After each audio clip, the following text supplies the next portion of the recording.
Here we are, y'all. Finally getting out here to trellis up my tomatoes. Oh, this one just fell right off. Love that. Yo, better late than never, straight up. What I'm doing this year, y'all, is gonna be a Florida weave. Throughout the years, y'all, I've done a whole bunch of different trellising techniques for my tomatoes. I've done Lauren lean. I've done just the regular trellises. Stakes are always clutch. Always have cages around. However, I've never done the Florida weave here on this plot. I have worked with the Florida weave in other plots. What I'm gonna do is go ahead and show you guys how to get this thing done and see if it doesn't work for you. I see a lot of people still playing around with the single stem method of growing your tomatoes. When it comes to outdoors, y'all, I kind of stay away from it just because I find it's just not enough foliage here on my plot to actually help protect my tomatoes. I've grown in both styles, and what I find gives me the most tomatoes, or usable tomatoes, is when I allow my foliage to stay on my crop. So I'm gonna go ahead and start getting this done and not waste any more time. So I found a lot of my posts, a lot of my T-posts here.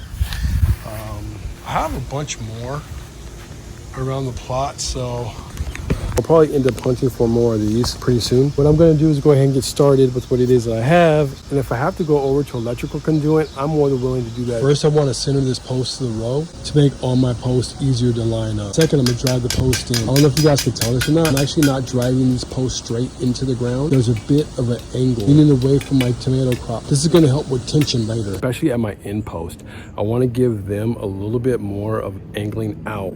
So as my tomatoes start to get heavier and begin to push down on the string or on the trellis, my bars are now going to begin to skew in. So giving it a little bit more of an out skew, I can still keep enough tension in my string without it slipping too much and then making my tomatoes then fall down. The plan is, y'all, is I'm going to be going in every 3 tomatoes and then putting a stake.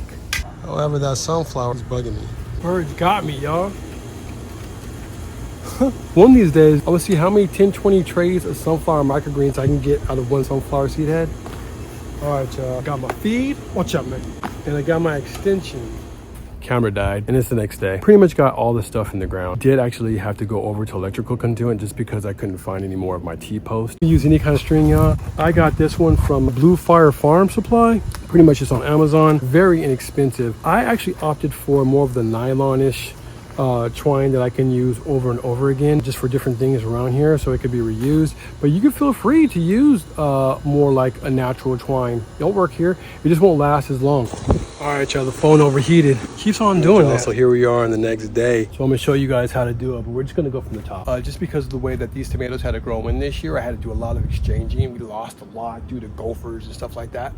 So we have a couple of tomatoes that are a little bit longer than the other ones. So what I'm gonna do is actually post up a little bit higher for some of those higher tomatoes to give them a little bit extra support. More than likely what I'm gonna end up doing is allowing the tomatoes that are a little bit shorter to actually grow up into this part of the trellis that we're actually going to make right now. I'm gonna go double knot here. You could do triple knots, quadruple knot, whatever kind of knot you want. I would just recommend doing at least a double knot. I'm gonna make sure that the string is really tight, right? And what I'll do is hold on to it on this side. I wanted to make sure I'm always in between two spines. I'll hold it on this side just to kind of hold it in place. Go over the bar, tighten it down. I'm gonna go ahead and go twice. You don't really need to, you can go once, it's fine.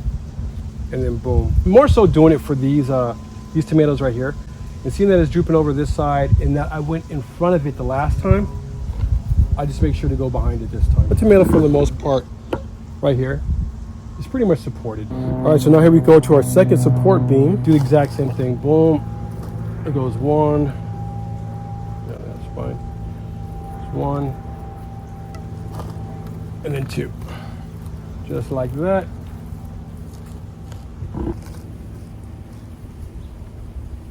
I'm just gonna let this one grow into this.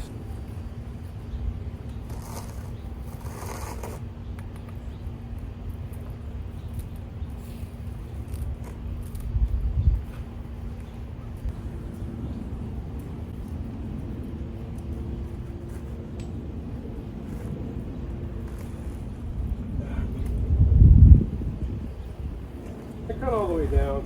And then of course you're going to want to do the same thing on the opposite side. Cut it back down. You want to be alternating, going back and forth between poles. On these support beams, I'm going one way, and then on the next side, I'm going the opposite way.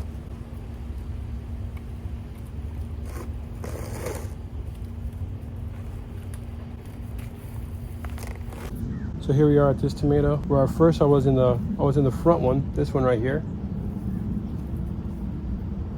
and now I'm back behind it. And that's what's going to keep the tomato trellis.